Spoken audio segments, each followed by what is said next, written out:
दोस्तों नमस्कार। Sanjeev Bhardwaj educational videos पर आपका स्वागत। मैं बोल रहा हूँ संजीव कुमार भारद्वाज।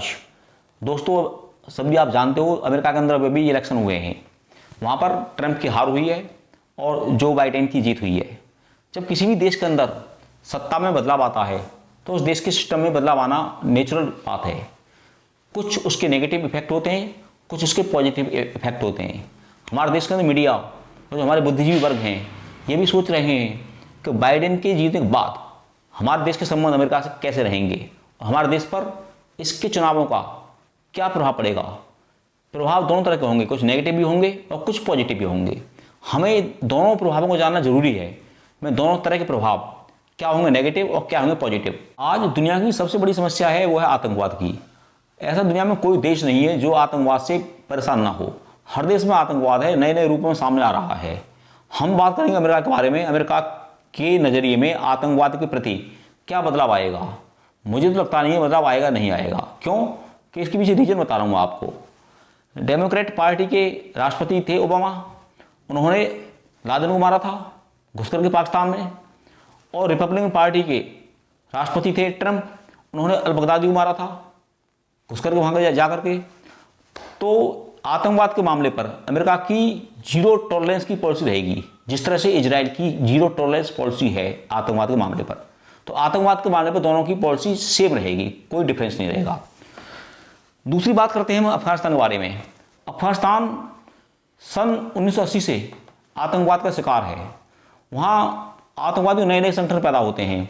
ट्रंप ये कोशिश कर रहे थे कि तालिबान आतंकवादियों का समझौता सरकार के साथ हो जाए और तालिबान के आतंकवादी सरकार में शामिल हो जाएं। यदि और उनकी जो फौज है अमेरिका की, वहाँ से ट्रंप 10,000 सैनिकों को वापस बुलाते अपने देश के अंदर। यदि ऐसा हो जाता, सैनिक वहाँ से वापस लौट जाते, तालिबानी आतंकवादी सत्ता में शामिल हो जाते, तो फ्री हैंड हो जाते, वो इंडिया में आते, इंडिया में आतंकवाद खिलाते और इंडिया को समस्या होती बहुत ज़्यादा। इस मामले में बाइडेन का रुख एकदम साफ है। बाइडेन ने साफ कह दिया है हमारी सेना अफगानिस्तान के अंदर ही रहेगी जब तक कि तालिबानियों का सफाया नहीं हो जाता। तो ये बाइडेन का चुना जाना अफगानिस्तान नीति के एंगल से भारत के हित की बात है। भारत की आज़ादी के 1947 से ही हमारे देश के लिए कश्मीर एक समस्या बनी हुई है और इसको मोदी जी ने जड़ से ख़त्म कर दिया। पर जब चुनाव नहीं हुए थे उससे पहले कमला हैरिस और जो बाइडेन ने 4 बातें कही थी और वो हमें ध्यान देने वाली बातें हैं। इन्होंने CAA का विरोध किया था, हमारा अंदरूनी मामला है क्यों किया। धारा 370 विरोध किया इन्होंने। और कश्मीर मुद्दे पर इन्होंने हमारे देश की नीति की आलोचना की और कश्मीर के ऊपर इन्होंने अपना एक अलग से विजन डॉक्यूमेंट निकाला था। तो आप ये मान के चलिए कि कश्मीर के मुद्दे पर इस सरकार का रुख, बाइडेन का रुख सख्त रहेगा, हार्ड रहेगा। इस कश्मीर के मुद्दे पर भारत को अपना रुख अलग से ही अख्तियार करना पड़ेगा। अब बात करते हैं हम एक्सपीरियंस के बारे में। योग्यता और अनुभव दोनों अलग अलग चीज़ हैं। योग्यता होना अपने आप में कोई बड़ी बात नहीं है, पर अनुभव अपने आप में बहुत बड़ी बात होती है। जो बाइडेन 8 साल अमेरिका के वाइस प्रेसिडेंट रहे थे और उनका कुल जो कैरियर रहा है संसद का वो 50 साल का रहा है। तो अनुभव इनके पास व्यापक है। ट्रंप बयान कभी कुछ दे दिया, अगले दिन कुछ दे दिया। ट्रंप कभी भी अपने बयान पे कायम नहीं रहते थे। उनकी बात विश्वास वाली बात नहीं थी। जैसे बता रहा हूँ आप लोगों को मैं एग्जाम्पल, नॉर्थ कोरिया का तानाशाह किम जोंग से कभी हाथ मिला लिया, उसके बाद में फिर उल्टा सीधा बयान दे दिया। तो इस मामले में बाइडेन की पॉलिसी ठीक रहेगी क्योंकि बाइडेन एक अनुभवी आदमी है और एक प्रैक्टिकल सोच वाले आदमी है।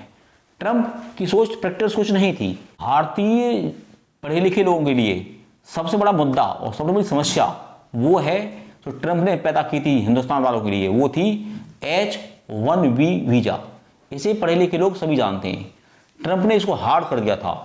इसके अंदर आप लोग जानते हैं कि इस वीज़ा के द्वारा हमारे देश से IT सेक्टर में जो एक्सपर्ट हैं, वो जो हमारे प्रोफेशनल जैसे डॉक्टर, इंजीनियर, CA इस तरह के लोग और हमारे टैलेंटेड यूथ को वहाँ पर नौकरी मिलती थी। ट्रंप ने इस वीज़ा को बहुत हार्ड बना दिया था। इसका मिलना बहुत दुर्लभ हो गया था। लगभग मानिए मोस्टली लोगों का ये वीज़ा रिजेक्ट हो जाता था। ट्रंप की पॉलिसी थी अमेरिका फर्स्ट, यानी नौकरी पहले अमेरिका वालों के लिए, पहले अमेरिका वाले बाद में बाहर वाले। तो इससे भारतीयों को बहुत नुकसान हो रहा था, भारतीयों को नौकरी नहीं मिल पा रही थी। जबकि आप जानते हो कि जितने भी है नासा है या और भी संस्था हैं डॉक्टरी लाइन में, हमारे हिंदुस्तान वाले छाए हुए हैं। इस मामले में बाइडेन की नीति नरम है। इन्होंने इस वीज़ा को H-1B को नरम कर दिया है। इससे भारतीयों को नौकरी मिलने में सुविधा होगी और आसानी होगी। अगला वीज़ा आप जानते हो, एक है ग्रीन वीज़ा। इसके द्वारा अमेरिका में जाने वालों को सिटीजनशिप लेने का अधिकार होता है। ट्रंप ने इसको भी सख्त कर दिया था कि कोई भी बाहर से प्रवासी विदेशी अमेरिका में आए और आकर के यहाँ की वो सिटीजनशिप ले, तो इसको भी हार्ड कर दिया था। पर अब बाइडेन के आने के बाद भारतीयों को एक अंदाज के हिसाब से, एक अनुमान के हिसाब से 5 लाख भारतीयों को अमेरिका की सिटीजनशिप मिल जाएगी। तो बाइडेन के आने के बाद नौकरी में फायदा हुआ और दूसरा सिटीजनशिप लेने में फायदा हुआ। अगला पॉइंट, आप सभी जानते हो कि हिंदुस्तान का सबसे बड़ा दुश्मन कौन है? वो आज की डेट में चाइना। और ट्रंप की जो पॉलिसी थी वो चाइना के बिल्कुल कट्टर विरोधी था चाइना का। जैसे ट्रंप ने कोरोना के मामले में चाइना को घेरा, ट्रंप ने चाइना के खिलाफ ट्रेड वार शुरू किया, ट्रंप ने भारत को अनेक तरह के हथियार दिए, ट्रंप ने भारत के साथ अनेक तरह की संधियां की जिससे भारत को फायदा होता। परंतु बाइडेन की नीति इस तरह की नहीं रहेगी। बाइडेन की नीति चाइना के प्रति नरम रहेगी और इस मुद्दे पर, चाइना के मुद्दे पर भारत को अब अमेरिका की तरफ नहीं देखना चाहिए, अमेरिका से उम्मीद नहीं करनी चाहिए। भारत को चाइना का मुद्दा अपने बलबूते पर ही सुलझाना पड़ेगा। यहाँ पर हमें ट्रंप के जाने से भारत को चाइना के मुद्दे पर नुकसान होगा। अगला पॉइंट और लास्ट पॉइंट मेरी वीडियो का वो है क्लाइमेट चेंज। आप सभी शिक्षित हैं, पढ़े लिखे हैं, समझदार हैं, जानते हो आप क्लाइमेट चेंज की वजह से पृथ्वी में बदलाव आ रहे लगातार, एनवायरनमेंट में सूखा, बाढ़, आपदा, न जाने कितनी तरह की समस्या आ रही हैं दुनिया के अंदर। इसके ऊपर पेरिस में सम्मेलन हुआ था और तय किया गया था कि जो गरीब देश हैं उनकी हेल्प की जाए, जिससे वो पॉल्यूशन को जो क्रिएट कर रहे हैं, बना रहे हैं, उसमें कमी लाई जाए। इस मामले में यह तय किया गया कि जो अमीर देश हैं वो $100 बिलियन का एक कोष बनाएंगे, उसमें से जो दुनिया के गरीब देश हैं उनकी हेल्प की जाएगी, जिससे वो अपना फ्यूल, ग्रीन फ्यूल का इस्तेमाल करें और जो कार्बन से संबंधित वो फ्यूल हैं उनका उपयोग कम करें, जिससे धरती के क्लाइमेट में इम्प्रूवमेंट हो सके, उसके तापमान में कमी आ सके। तो लगातार धरती का तापमान बढ़ता जा रहा है। ट्रंप ने अपने हाथ पीछे खींच लिए थे। ट्रंप ने उस संधि पर साइन नहीं किए, हस्ताक्षर नहीं किए और मना कर दिया कि मैं या अमेरिका हम इसमें कोई पैसा नहीं देंगे। यहाँ पर बाइडेन का रुख पॉजिटिव है। बाइडेन जानते हैं कि क्लाइमेट चेंज मानवता के लिए, धरती के लिए खतरनाक है, इसको रोकना बहुत जरूरी है।